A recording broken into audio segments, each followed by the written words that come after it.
Hey guys, welcome back to the channel. I'm back again with another video on my 2020 Ford Ranger. Today, I will be putting together the Xtrusion Overland XTR1 bed rack.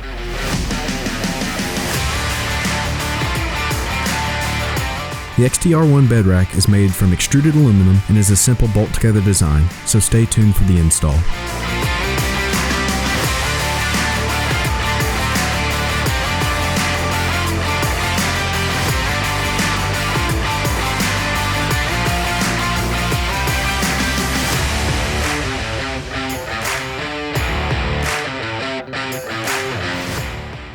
I started by unboxing all the components and laid them out flat. Everything will come packed tightly in a box, so it's a bit easier to have everything laid out beforehand. I went with the powder-coated black finish, but you can choose a new aluminum finish as well. We'll first begin by building the sides of the rack. The included T-nuts are how you attach the mounting hardware, along with accessories to the rails of the rack.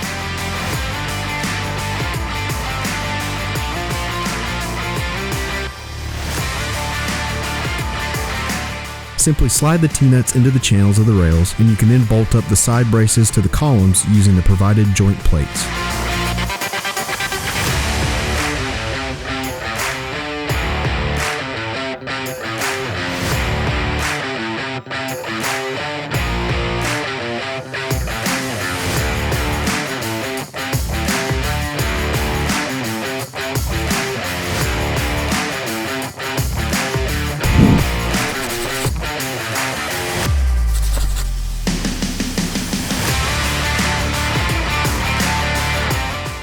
You also want to make sure that the threaded portions of the columns are facing up so you can install the corner brackets. Additionally, on the corner brackets, it's important to place a small amount of the provided Vibratite on the threads of these bolts as they come in contact with raw aluminum.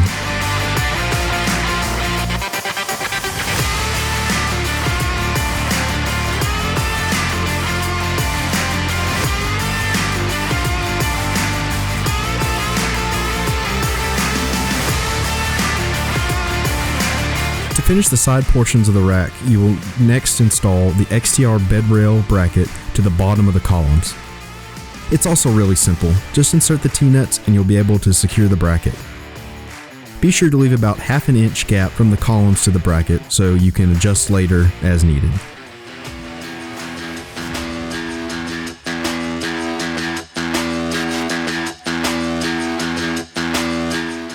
With the sides of the rack complete, we will now finish the top half by installing the braces and the main support crossbars.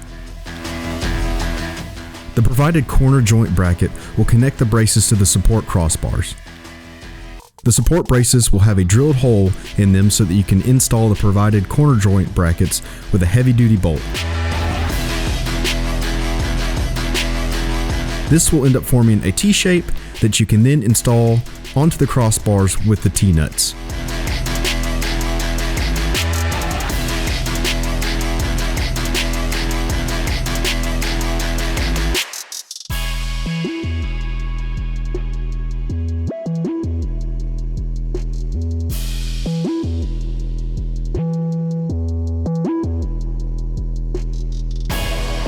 With the top half of the rack built, you can now complete the installation by connecting it all together. It would probably be helpful to have an extra set of hands, but I did it by myself using some sawhorses I had laying around the shop.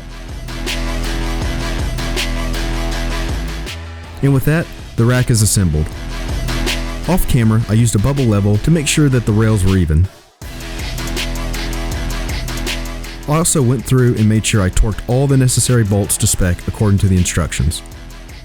I also installed the optional off-road support braces using some drop-in T-nuts. Once the rack is complete, you won't be able to use any of the slide-in T-nuts, only the drop-in ones. So be sure to order some extra T-nuts so you don't have to worry about adding any of your gear later.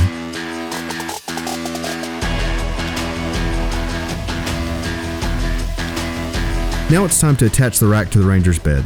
Again, a second set of hands would be helpful, but I managed to get it on the truck bed myself.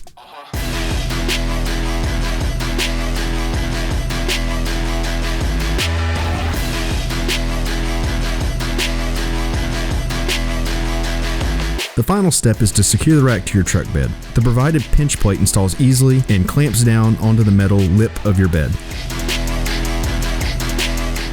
Be sure not to over tighten past 24 foot-pounds or you can deform the plate.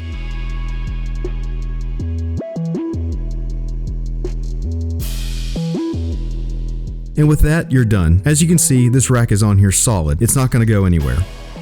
If I were you though, I'd check the torque on the bolts from time to time as some settling is going to occur once you start driving. I'm excited to have a bed rack on my truck again so I can mount my rooftop tent and camping gear to my truck. I didn't hate the previous RCI rack that I had on my truck before. This new Xtrusion Overland rack is much more modular and with the custom 14-inch height sits right where I wanted to be on the truck. Thank you guys for watching. Hopefully this visual guide helped you put your rack together. If you hadn't yet, be sure to subscribe as I will have more Ranger content coming soon. See y'all in the next video.